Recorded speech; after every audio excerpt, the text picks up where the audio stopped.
குருத்து ஞாயிறு துவங்கிவிட்டது. ஆனால் எல் சல்வேத்தேரோ என்கின்ற லத்தீன் அமெரிக்க நாட்டிலே இருக்கக்கூடிய இந்த உயர் மறை மாவட்டத்திற்கு மார்ச் 30, 1980 குருத்து ஞாயிறு அவ்வாறாக அமையவில்லை அன்புக்குரியவர்களே. காரணம், நாம் எல்லோரும் குருத்தோலையை கையில் ஏந்தி வந்தோம். அந்த எல் சல்வேத்தேரோ என்கின்ற அந்த உயர் மறை மாவட்டத்தை சார்ந்த இறை மக்கள் எதை சுமந்து வந்தார்கள் என்றால், தங்களுடைய பேராயர் ஆஸ்கர் ரொமேரோ என்கின்ற அந்த பேராயரை சுமந்து கொண்டு வருகிறார்கள். குருத்தோலை ஞாயிறிலே குருத்தோலை தானே ஏந்தி வர வேண்டும். எதற்காக இறந்து போன ஒரு ஆயருடைய உடலை அந்த இறை மக்கள் அத்துணை பேரும் சுமந்து வந்தார்கள் என்பதை புரிந்தால் இந்த குருத்து ஞாயிறு உண்மையிலேயே நமக்கு கருத்து மிக்க ஒரு ஞாயிறாக இந்த திருப்பாடுகளை இன்னும் முழுமையாக நாம் தியானிப்பதற்கு ஒரு துவக்கமாக அது அமையும் அன்புக்குரியவர்களே. குருத்து ஞாயிறினுடைய முன்பு முதல் வார ஞாயிற்றுக்கிழமையிலே அந்த பேராயர் ஒரு பேருரை ஆற்றுகிறார், மறையுரை ஆற்றுகிறார். எதற்காக மறையுரை, எங்கு நிகழ்ந்தது என்று பார்க்கின்ற பொழுது, அந்த லத்தீன் அமெரிக்க நாட்டினை ஆட்சி செய்து கொண்டிருந்த ஆட்சியில் இருந்த ஆட்சி கட்டிலில் இருந்த தலைவர்கள் அங்கிருக்கின்ற ஏழை எளிய மக்களை எல்லாம் துன்பத்திற்கு உள்ளாக்குகிறார்கள், வரியை வாரி கொட்டுகிறார்கள், அவருடைய செல்வங்களை எல்லாம் சுரண்டுகிறார்கள், காண்பவர்களை எல்லாம் குரல் எடுப்பவர்களை எல்லாம் சுட்டு தள்ளுகிறார்கள் என்று ஒரு அமைதியற்ற அறமற்ற அந்த சூழலிலே அறத்தின் கீற்றாக, அறத்தினுடைய ஒளியாக, தீபமாக இந்த பேராயர் தன் வாழ்வை மாற்றுகிறார். என்னுடைய மக்கள் துன்பத்தில் இருக்கின்ற பொழுது, என்னுடைய மக்கள் வேதனைகளை சந்திக்கின்ற பொழுது நான் எப்படி நிம்மதியாக இருக்க முடியும் என்று அந்த மக்களோடு இணைந்து பல்வேறு போராட்டங்களில் முன்னெடுக்கிறார். அரசாங்கத்திடமிருந்து மிரட்டல் வருகிறது. அரசாங்க மிரட்டல் என்பது இயேசுவின் காலத்தில் மட்டுமல்ல, ஆஸ்கர் ரொமேரோவின் காலத்தில் மட்டுமல்ல, இன்றும் நம் தேசத்தில் நிகழ்ந்து கொண்டிருப்பதை நாம் பார்த்து கொண்டிருக்கிறோம் அன்புக்குரியவர்கள். எனவே அந்த ஆஸ்கர் ரொமேரோவினுடைய மறையுரைகள் அந்த நாட்டு தலைவர்களை உலுக்கியது, அவர்களை கேள்விக்கு உட்படுத்தியதாக இருந்தது. எனவே அவரை நேரடியாக மிரட்டுகிறார்கள், பேராயர் அவர்களே, அரசாங்கத்தை பற்றி எதிர்த்து பேசுவதை நிறுத்திக் கொள்ளுங்கள், இல்லை என்றால் உங்கள் உயிரை நீங்கள் இழந்து விடுவீர்கள் என்கிறார்கள். அதற்கு பிறகுதான் அந்த பேராயர் இன்னும் வீரியமாக செயல்படுகிறார்.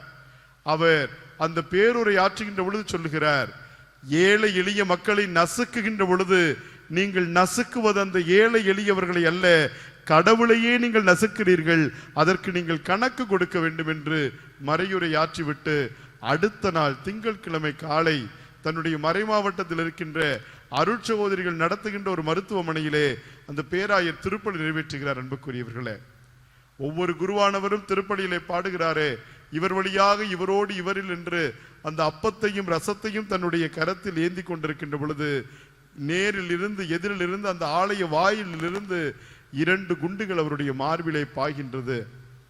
ஆஸ்கர் ரொமேரோ என்கின்ற அந்த அறத்தின் ஆயர் அப்படியே சரிந்து விழுகிறார்.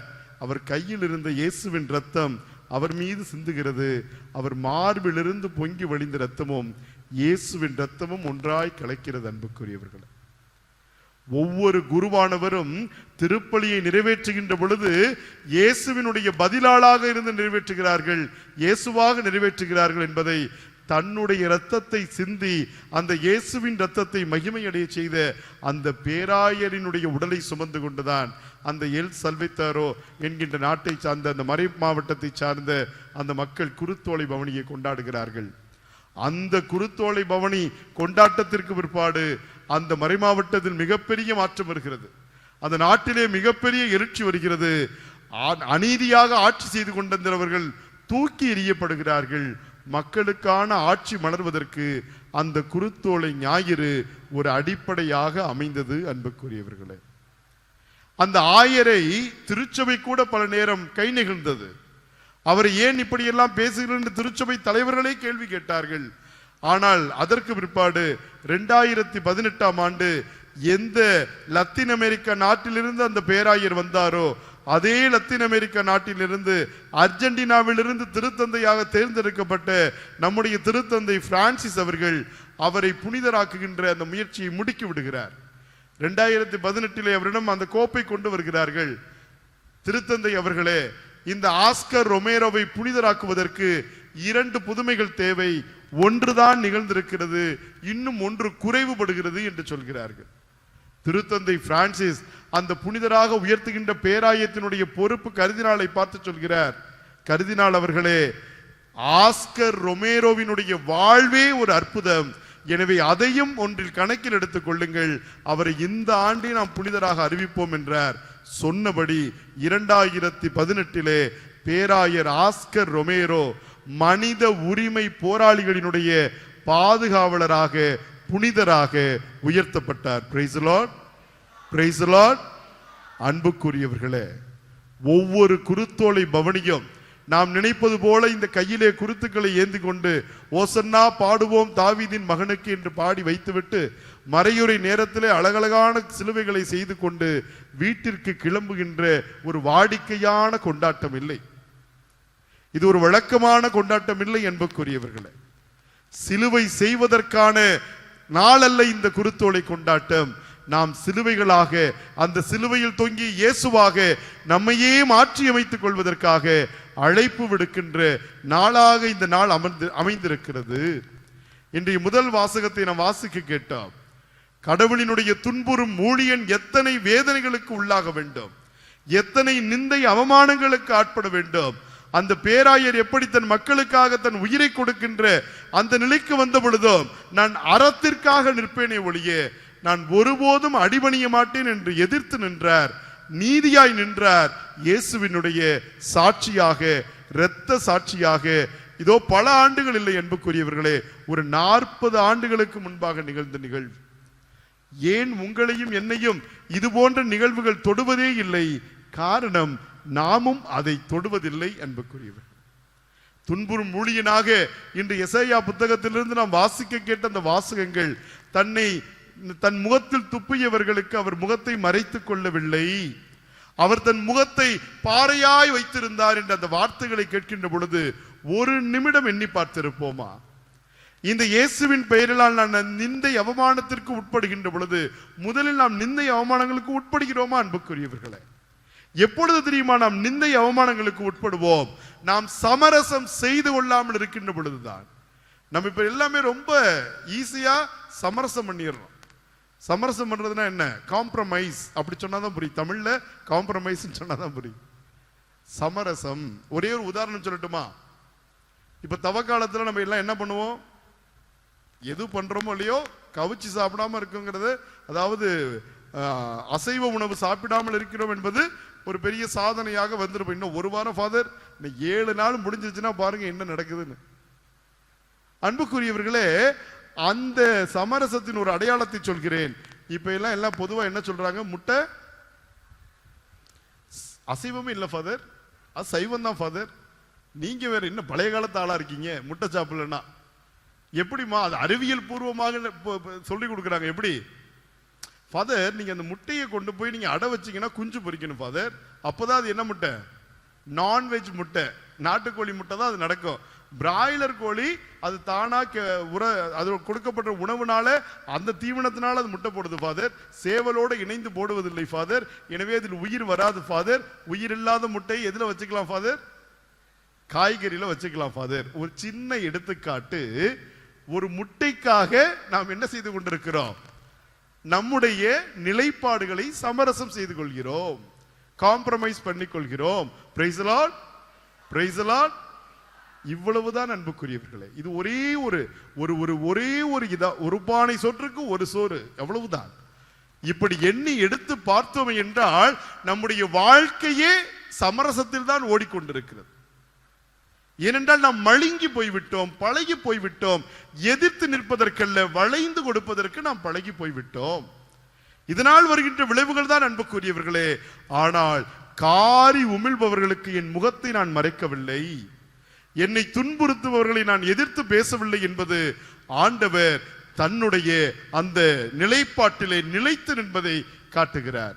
நீ இறைமகனா என்று பிலாத்து கேட்டவுடன், இல்ல யாரு சொன்னது என்று இயேசு கேட்டிருந்தால் அன்றே பிழைத்திருப்பார். அன்றே பிழைத்திருப்பார். நீரே சொல்கிறீர் என்பது ஒரு சாதாரண வார்த்தை இல்லை அன்புக்குரியவர்களே. நீனே ஏற்றுக்கொண்டு விட்டாய், நான் இறைமகன் என்பதுதான் அதனுடைய சாரம். எனவே இயேசு ஒருபோதும் தன்னுடைய வாழ்க்கையில் சமரசம் செய்து கொள்ளாத ஒரு நபராக தன் தந்தையின் திருவுளம் எதுவென்பதை அறிந்தவராக நிற்கிறார். அதனால் அவர் கொல்லப்படுவோம் என்பது அறிந்தும் புரிந்தும் தெரிந்தும் தன்னுடைய நிலைப்பாட்டில் நிச்சயமாய் நிஜமாய் நின்றார் அன்புக்குரியவர்கள். இன்று 2ஆம் வாசகத்தில் பவுலுடைய அந்த கடிதத்திலிருந்து வாசிக்க கேட்டோமே, தன்னுடைய எந்த அளவிற்கு கீழ்ப்படிபவரானார்? சிலுவை சாவையே ஏற்கும் அளவிற்கு கீழ்ப்படிபவரானார். இந்த வாரம் முழுவதையும் நாம் திருப்பாடுகளினுடைய வாரம் என்று கொண்டாடுகிறோமே, இதனுடைய நோக்கம் என்ன அன்புக்குரியவர்களே? இயேசுவினுடைய பாடுகள் இந்த வாரத்திலிருந்து நாம் தியானிக்க துவங்க இன்னும் அதிகமாக 40 நாளா இருக்கிறோம். இந்த கடைசி வாரம் இன்னும் தீவிரமாக இந்த திருப்பாடுகள் எதற்காக இயேசுவுக்கு நிகழ்ந்ததுன்னு ஒரே ஒரு கேள்வி கேட்டிருப்போமா? ஒரே ஒரு கேள்வி, ஏன் இயேசுவுக்கு இந்த பாடுகள்? சிலுவை பாதையில் அழகா பாரு, எனக்காக இறைவா எனக்காக எல்லாம் பாடி புடவையில மூக்கு சிந்தனதான் மிச்சமே ஒழிய அதை புரிந்து கொண்டோமா? இயேசுவினுடைய பாடுகள் அன்புக்குரியவர்களே அவர் செய்த குற்றத்திற்காக அல்ல. இன்று பார்க்கிறோம், நாம் வாசிக்க கேட்கிறோம், அந்த கல்நெஞ்சம் கொண்ட பிலாத்து கூட ஒரு முயற்சி எடுக்கிறான்.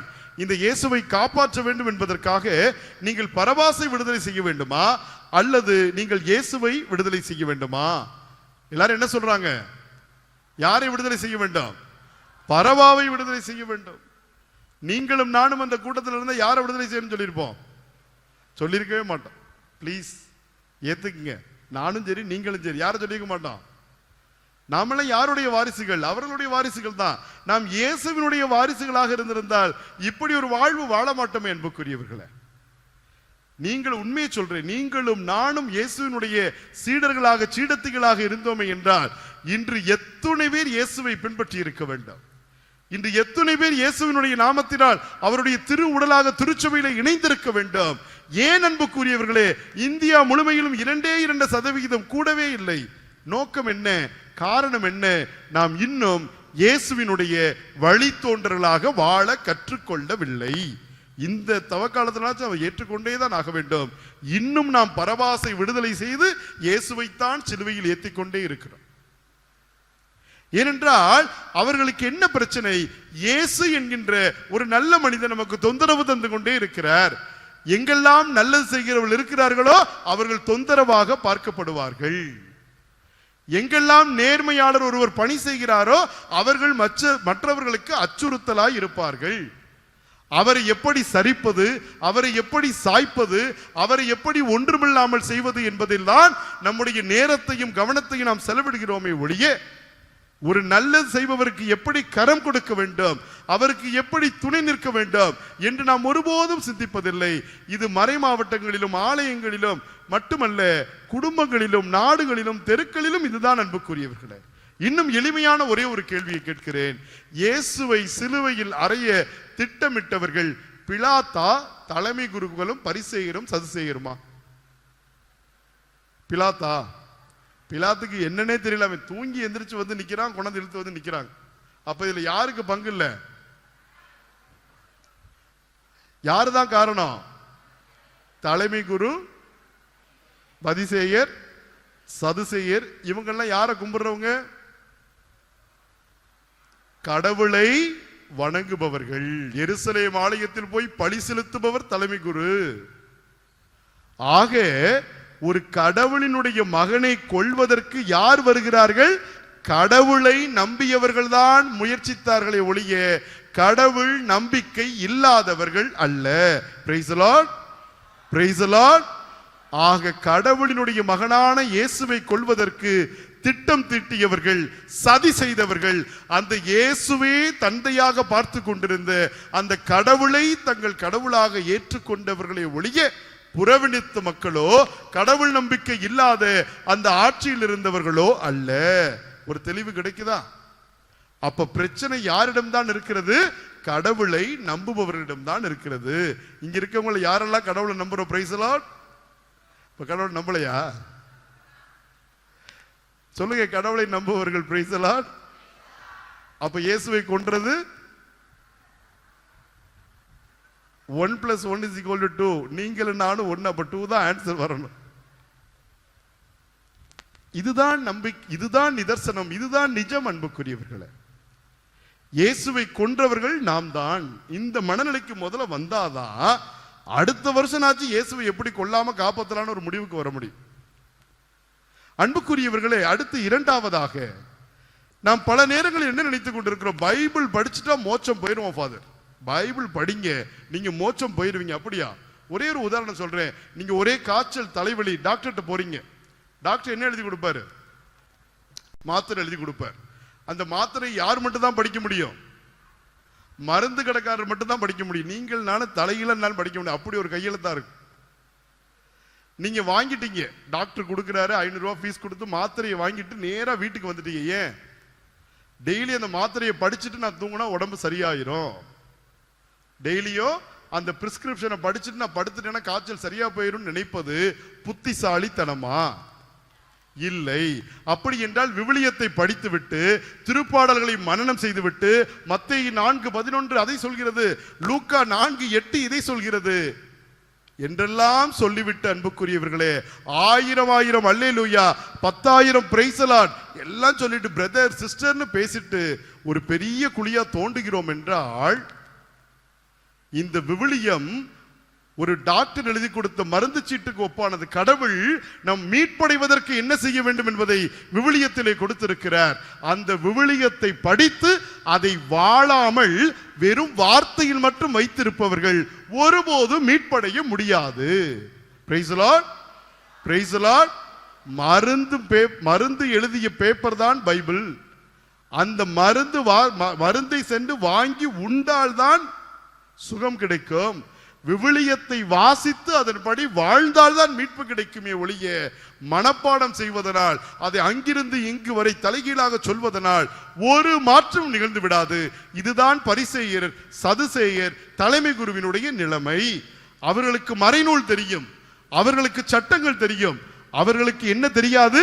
அதை வாழ தெரியாது. மூன்றாவது அன்புக்குரியவர்களே, பெரும்பான்மையான நேரங்களில் நாம் ஆலயங்களுக்கும் அருங்குடைக்கும் திருத்தலத்திற்கும் எதுக்கு போகிறோம்? இப்ப ரீசனா கூட ஒரு பிரதர் வந்தார், ஒரே கூட்டம் நிரம்பி வழிஞ்சு சேர் அங்க இங்கெல்லாம் போட்டு, இன்னும் ஃபாதருக்கு பின்னாடி மட்டும் தான் சேர் போடல, அவ்வளவு சேர் இருந்துச்சு. எதற்காக? அதிசயங்கள். அந்த பிரதர் வந்துட்டார்னா போதும் ஃபாதர். இன்று ஏரோது என்ன சொல்கிறான்? ஏரோது வெகு நாட்களாக இயேசுவை பார்க்க வேண்டும் என்று காத்துக் கொண்டிருந்தான். அப்படிதானே படிச்சோம். இயேசுவை பார்த்தவுடன் ஏரோது குதூகலித்தான். பைபிள்ல வாசிச்சோம். அண்ணே அழகா வாசிச்சார், முன்னுரை வாசிக்கிறவர். என்ன சொன்னா? ஏரோது இயேசுவை பார்ப்பதற்காக வாய்ப்பு தேடி கொண்டிருந்தான். எதற்காக? அவர் வல்ல செயல்கள், அருள் அடையாளங்கள் செய்வார், புதுமை செய்வார், அற்புதம் செய்வார், அதை நான் பார்க்கணும். நம்மளும் அப்படிதான் இருக்கு. இயேசு என் வாழ்க்கைக்குள் வரக்கூடாது, இயேசு என் வாழ்க்கையை மாற்றக்கூடாது, நானும் இயேசுவுக்காக என்னை மாற்றிக்கொள்ள மாட்டேன். ஆனால் எனக்கு என்ன நடக்க வேண்டும்? புதுமை நடக்க வேண்டும், அற்புதம் நடக்க வேண்டும். இயேசுவை ஒரு மந்திரவாதியாக பார்த்தான் ஏரோது. நீங்களும் நானும் வெறும் புதுமைக்காகவும் அற்புதத்திற்காகவும் மட்டும் இயேசுவிடம் வந்தோம் என்றால் உங்களுக்கும் எனக்கும் ஏரோதுக்கும் என்ன வித்தியாசம் அன்புக்குரியவர்கள்? நாம் அப்பனா அற்புதம் கேட்க கூடாதா ஃபாதர்? ஆண்டவர் சொல்லி இருக்கிறாரே, என் பெயரின் போட்டு நீங்கள் புதுமைகள் செய்வீர்கள். செய்வீர்கள் அன்புக்குரியவர்களே, நிச்சயமாக செய்வீர்கள். ஆஸ்கார் ரொமேரோ செய்தாரே புதுமை, திருத்தந்தை சொன்னாரே, அந்த ஆஸ்கார் ரொமேரோவினுடைய வாழ்க்கையே ஒரு புதுமை என்று எழுதுங்கள் என்று சொன்னாரே. உங்களுடைய வாழ்க்கையை தான் புதுமை அடைய வேண்டுமே ஒழிய நம் உடம்பில் இருக்கின்ற நோய் நோக்காடுகள் நீங்குவதோ, நம்முடைய கடன் பிரச்சனைகள் நீங்குவதோ, நம்முடைய குடும்பத்தில் இருக்கின்ற சங்கடங்கள் களையப்படுவதும் மட்டும் அல்ல புதுமை. அதுவும் புதுமைதான், அது மட்டும் அல்ல புதுமை, அதெல்லாம் தற்காலிக புதுமை. அப்படி என்றால் லாசரை உயிர்த்தலை இயேசு செய்தாரே, ஏன் இன்னும் லாசர் உயிரோடு இருக்கவில்லை? நைன் நகர் அந்த கைம்பெண்ணினுடைய மகனை ஆண்டவர் எழுப்பி விட்டாரே, ஏன் இன்னும் உயிரோடு இருக்கவில்லை? ஏன் அன்புக்குரியவர்கள் அவர் இன்னும் உயிரோடு இருக்கவில்லை? அப்படி என்றால் புதுமை பொய்யா? புதுமை என்பது அன்புக்குரியவர்களே ஒரு அடையாளம். அந்த அடையாளம் எதற்காக? நான் உயிர்த்தெழுவேன் என்பது இயேசு காட்டிய அடையாளம்.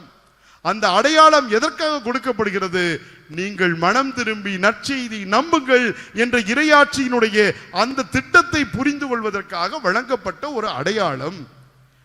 நாம் அதோ அங்க நிலா தெரியுது பாருனோன்னு இந்த விரல்ல போய் நம்ம நிலாவை பார்த்துக்கிட்டே இருக்கோம். நிலா அங்கதான் இருக்கு. திருச்சிக்கு போகணும்னு திருச்சி பஸ்ல ஏறி உட்கார்ந்துக்கிட்டே திருச்சிக்கு போயிட்டு தான் நினைக்க கூடாது. நாம் திருச்சி சென்றால்தான் அது நிகழ்வு. எனவே அடையாளங்கள் அற்புதங்கள் எல்லாம் ஒரு காரணம், ஆனால் காரியம் எதுவென்பதுதான் அன்புக்குரியவர்களே இன்று முக்கியமாக இருக்கிறது. பரபாசை விடுதலை செய் என்று சொன்ன அந்த மக்களாக நான் இருக்க மாட்டேன் என்று சொல்கிறோம். ஆனால் அன்றாட நம் வாழ்க்கையை பாருங்கள். நாம் எப்பொழுதெல்லாம் பிறரை குறை பேசுகிறோமோ, புரணி பேசுகிறோமோ, பிறரை பற்றி தேவையற்ற காரியங்களை அவதூறுகளாக பரப்பி விடுகிறோமோ, அப்பொழுதெல்லாம் நாம் பரபாசை விடுதலை செய், பரபாசை விடுதலை செய் என்று கத்திய அந்த கூட்டத்தில் ஒருவனாகத்தான் இருந்து கொண்டிருக்கிறோம். இயேசுவினுடைய இந்த பாடுகள், இந்த ஆணி, இந்த முள்முடி, இந்த ரத்தம், இந்த வேதனை, இந்த கசையடி, இது எல்லாம் நமக்கு சொல்லுவது ஒன்றே ஒன்றுதான். நீங்கள் என் தந்தையின் திருவுளப்படி என்னை போல் வாழுங்கள், நீதிக்காக நில்லுங்கள். நீதிக்காக நீங்கள் நிற்கின்ற பொழுது துன்பம் வரும், பிரச்சனை வரும், கஷ்டம் வரும், ஆனால் அது நிரந்தரமாய் இருக்காது. இயேசுவிற்கு வந்த அந்த அத்துணை பிரச்சனைகளும், அத்துணை வலியும் வேதனையும் துன்பமும் இதோ இன்று அவர் உயிர் தெழுவதற்கு காரணமாய் மாறி போகிறது. அன்புக்குரியவர், இன்று எத்தனையோ பேர் உலகத்தில் வாழ்ந்து மரித்து விட்டார்கள். யாரை நாம் நினைவில் கொண்டிருக்கிறோம்? ஸ்டான் சாமி என்கின்ற ஒரு குருவானவர் இதோ கடந்த 2 ஆண்டுகளுக்கு முன்பாக இறந்து போனாரே. இந்தியாவில் எத்தனை குருவானவர்கள் வாழ்ந்து செத்து இருக்கிறார்கள். அவர்களுக்கு கிடைக்காத ஒரு மாண்பு ஸ்டான் சாமிக்கு ஏன் கிடைத்தது? அவர் சிறைச்சாலையில் இறந்து போகிறார் இயேசுவினுடைய நீதிக்காக. ராணி மரியா என்கின்ற நம்முடைய அண்டை மாநிலமாகிய கேரளத்திலே பிறந்து வளர்ந்த ஒரு அருட்சகோதரி இன்று முகமற்றவர்களின் முகம் என்கின்ற ஒரு மாபெரும் திரைப்படத்தின் வழியாக மட்டுமல்ல, இன்று புனித வாழ்வினுடைய உச்சத்தை தொட்டுக் கொண்டிருக்கிறாளே. அவள் எதற்காக? 24 மணி நேரம் ஆராதனை செய்கின்றவர் மட்டுமல்ல, அந்த ஆராதனையை மக்களுக்காக இரத்தம் சிந்துவதிலும் காட்டினார் பாருங்கள். அங்குதான் ராணி மரியாள் புனிதையாக மாறி போகிறாள். இவ்வளவு ஏன் அன்புக்குரியவர்களே, ஓரியூரின் ஒளிவிளக்கு என்று கொண்டாடி கொண்டிருக்கிறோமே. இதோ போர்ச்சுகீஸ் நாட்டிலே பிறந்து நம் நாட்டிற்காக உழைத்து தமிழ் மக்களுக்காக தன்னை பண்டாரசாமியாக மாற்றிக்கொண்ட ஜான் டி பிரிட்டோ என்கின்ற தன்னுடைய பெயரை அருளானந்தன் என்று மாட்டிக்கொண்டு தன் தலை வெட்டுவதற்கும் நீதியை நிலைநாட்டினாரே, அந்த செம்மண், அந்த இரத்தம் இன்றும் பறைசாற்றி கொண்டிருக்கிறது இயேசுவினுடைய நீதிக்காக நாம் நிற்பது எதுவென்பதை. இப்படி எத்தனையோ புனிதர்கள் நம் வாழ்க்கையில் இருக்கின்ற பொழுது இந்த குருத்து ஞாயிறு நம்மையும் அப்படி மாற்ற அழைக்கிறது. இதோ இந்த குருத்தோலை மந்திரிக்கின்ற பொழுது நாம் வாசித்தோமே, அந்த பகுதியிலே வாசிக்க கேட்டோமே, நீங்கள் சென்று சொல்லுங்கள், இது ஆண்டவருக்கு தேவை. எது ஆண்டவருக்கு தேவை? கழுதை. நீங்கள் குதிரையாக உங்களை நினைத்துக் கொண்டால் ஆண்டவருக்கு நீங்கள் தேவையில்லை. நீங்கள் உங்களை யானையாக நினைத்துக் கொண்டிருந்தால் நீங்கள் ஆண்டவருக்கு தேவையில்லை. நீங்கள் உங்களை மிக அழகான மயிலாக நினைத்துக் கொண்டிருந்தால் நீங்கள் கடவுளுக்கு தேவையில்லை. நீங்கள் எப்பொழுது பிறருக்கான சுமைகளை சுமக்கின்ற ஒரு கழுதையாக நம்மை நினைக்கின்றோமோ, நம்மை தாழ்த்தி கொள்கிறோமோ, நாம் கீழ்ப்படிதலுக்கு வருகிறோமோ, அப்பொழுது இயேசு சொல்கிறார், இவர் எனக்கு தேவை. அந்த கழுதைக்குத்தான் அன்புக்குரியவர்களே இயேசுவை சுமக்கின்ற பாக்கியம் கிடைத்தது. எனவே அந்த இருவரை அனுப்புகிறார் இயேசு, நீங்கள் சென்று அந்த கழுதையை கூட்டி வாருங்கள். ஃபாதர் சொல்றாரு, நீங்க 2 பேரும் போய் அங்க இருக்கிற அந்த இடத்தை கிளீன் பண்ணுங்க அப்படின்னு சொன்ன ஒரு உதாரணத்துக்கு. ஃபாதர் அவரை மட்டும் மேடையிலே நிக்க வைக்கிறாரு, என்னைய மட்டும் அங்க அனுப்புறாரு. அந்த 2 பேர் அப்படி நினைத்திருந்தால் இன்று குருத்து ஞாயிறு இருந்திருக்காது. அன்புக்குரியவர், இயேசு ஒவ்வொருவருக்கும் ஒவ்வொரு பணியை கொடுத்து கொண்டிருக்கிறார். இதில் எந்த அரசியலும் இல்லை, எந்த பின்புலமும் இல்லை. இது கடவுளுக்கு தேவை என்றால் அது அப்படித்தான் கடவுளுக்கு தேவை. கழுதையை குதிரையாக மாற்றி வர இயேசு சொல்லவில்லை, கழுதையை கழுதையாக கேட்கிறார். எப்பொழுது நீங்களும் நானும் என்னுடைய பதவி, என்னுடைய படிப்பு, என்னுடைய ஜாதி, என்னுடைய பணம், என்னுடைய சொத்து எல்லாவற்றையும் விட்டுவிட்டு நான் இயேசுவை சுமக்கின்ற கழுதையை நினைத்து பாருங்கள். நீங்கள் நடக்கின்ற இடத்திலெல்லாம் உங்களுக்கு துணிகள் விரிக்கப்படும். நீங்கள் செல்லுகின்ற இடமெல்லாம் ஓசன்னா ஓசன்னா என்ற பாடல் ஒளி உங்கள் காதில் கேட்டுக்கொண்டே இருக்கும். நீங்கள் நடந்து போனாலே அது இயேசுவோடு செல்லுகின்ற ஒரு பவனியாக அமையும். ஒன்றே ஒன்று செய்ய வேண்டும், நீதிக்காக நிற்பது. அந்த நீதிக்காக நிற்கின்ற பொழுது எவ்வளவு நம்மை தாழ்த்த வேண்டும். கழுதையாக மாறக்கூட நீங்கள் தயாராக இருந்தால் இயேசுவும் தயாராக இருக்கிறார் உங்கள் மீது ஏறி பயணம் செய்வதற்கு. இறுதியாக ஒன்றை சொல்லி முடிக்கிறேன் அன்புக்குரியவர்களே. இதோ கையில் வைத்திருக்கின்ற சிலுவையை பார்த்துக் கொள்ளுங்கள். பாதி பேர் சிலுவை செஞ்சிட்டீங்கன்னு நினைக்கிறேன். அந்த கரத்தில் இருக்கின்ற சிலுவையை பார்த்து கொள்ளுங்கள். உங்கள் கரத்தில் இருக்கின்ற சிலுவைகள் உங்களை பார்த்து கேட்கின்றன, இதோ தென்னை ஓலையாகிய நாங்களே சிலுவைகளாக மாறிவிட்டோம். மனிதர்களாகிய நீங்கள் எப்பொழுது இயேசுவாக மாறப்போகிறீர்கள் என்று. வாரம் வாரம் வருடம் வருடம் ஒரு சிலுவையை செய்து வீட்டில் வைப்பதல்ல குருத்து ஞாயிறு. அதை வைத்தவுடன் நிச்சயம் அந்த குருத்து ஞாயிறு உங்கள் முகத்தை பார்த்து கேட்கும், உங்கள் கைகள் எங்களை செய்து விட்டது சிலுவைகளாக. உங்கள் இதயம் எப்பொழுது செய்ய இருக்கிறது உங்களை இயேசுவாக. ஆமேன்.